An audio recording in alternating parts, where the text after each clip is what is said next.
Today we're going to work on multiplying polynomials, and we'll start with something easy. Two binomials multiplied by each other. One anyway. Um, a very common mistake is to multiply the first two together and the last two together, but that ignores half of the product. So when I grade tests, a lot of people will write x squared minus 12 and then say that it's done. So don't do it that way. To help us out, we're going to use the box method. So a binomial times a binomial would be a 2 by 2 box. I need to put x plus 3 on one side and x minus 4 on the other, and it doesn't matter where you put them. You're going to end up with the same answer.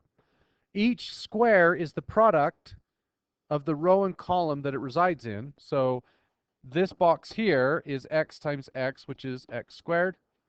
And then this one would be x times 3, which is 3x. And then x times negative 4 is negative 4x. And negative 4 times 3 is negative 12. The nice thing about the box is you won't miss a multiplication because you're not going to stop until the box is all the way filled in. And for a 2 by 2, that's not a really big problem, but when they get bigger, the box definitely comes in handy. And you might be able to multiply these without using the box, but today I want you to use the box so you can understand it, because in a couple days, we're going to use the box to do something else. And it's a lot harder to do if you don't know how to use the box. So I know it's going to take you a little bit of extra work, but multiply them out like this. We're not finished, though. We need to simplify. And another nice thing about the box is the diagonals create like terms, usually. So there's only one x squared term, and it's kind of in its own diagonal.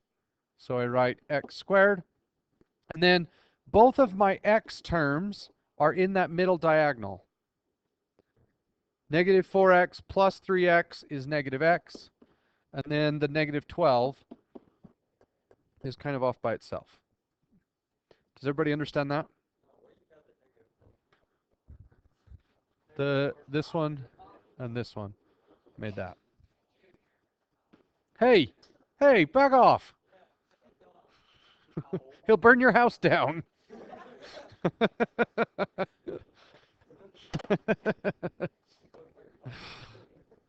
Okay. What if I had one like this?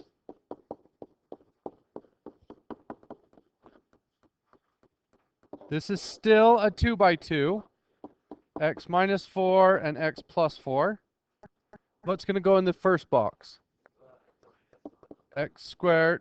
Sorry. This one. 4x. This one. Negative 4x. And this one. 16. Okay. Now, x squared is all by itself. What happens here? They're like terms. We put them together. When negative 4 and positive 4 fight it out, who wins? It's a tie. So sometimes people just put x. That would be 1x. So we need to put 0x or just don't put anything because I'm lazy. And then minus 16. Everybody understand that?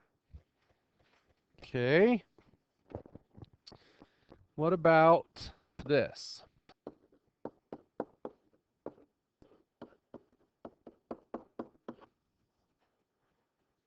Same method. Put 2y plus 1 on one side and 3y minus 6 on another. What will the first one be? 6y squared. 3y. What's this one? Minus 12y. And the last one? Negative 6. And once again, the diagonal matches. So 6y squared. Negative 12 plus 3 is negative 9. And then we have minus 6.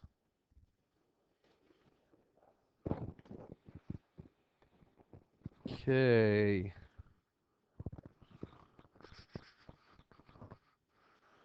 Okay, what about this one?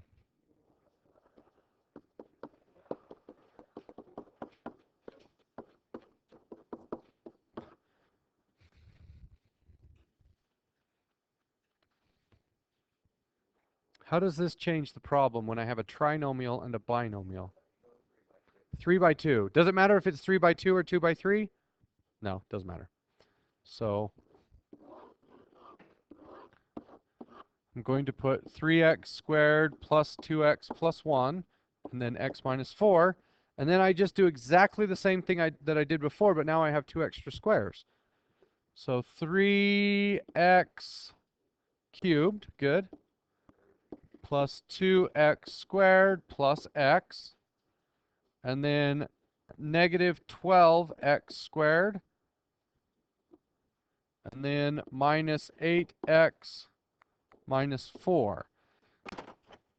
So if we didn't do the box method, you would have to keep track of this.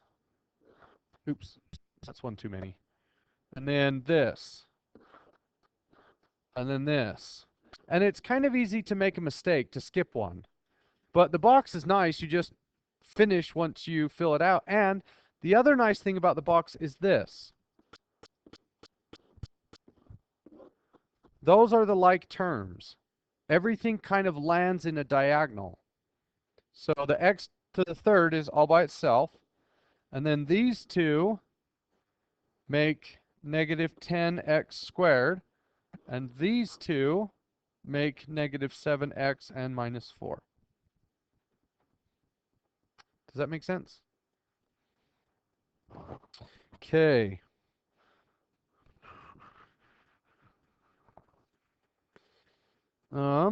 What if I had this?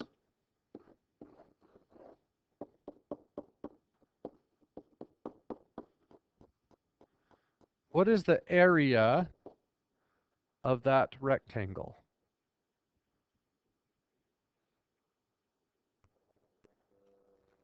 How do we do area of a rectangle? Multiply the two sides together, so it's simply going to be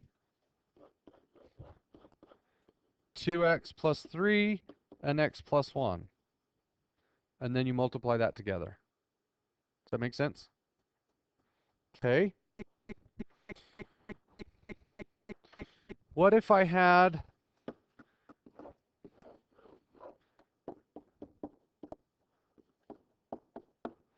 what if I wanted this area here?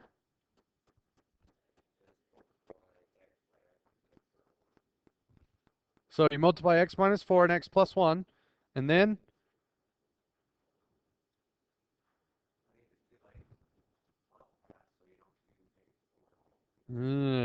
we can't cut the equation in half.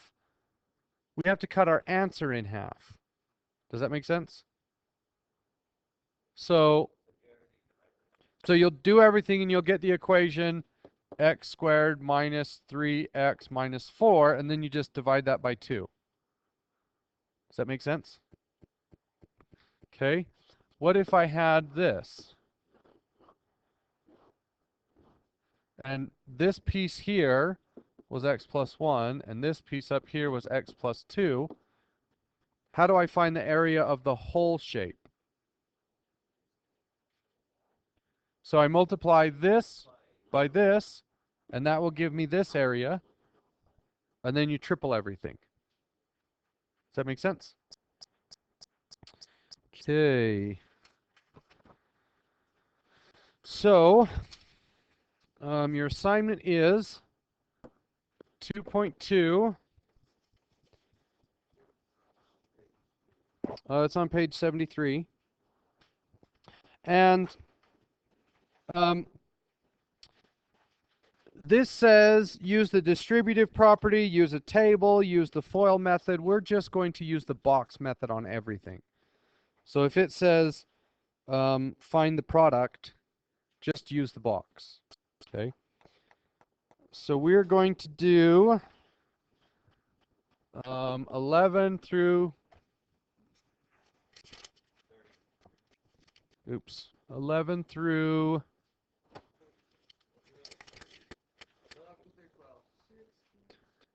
well, let's not even do 11. Let's start at 17. Because you don't need to do the same problem over and over. 17 to 43 odd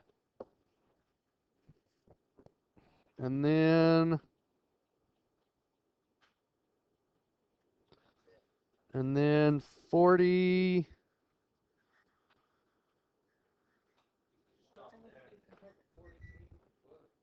49, 49. So 17 to 43 and then 49. All right. Good luck.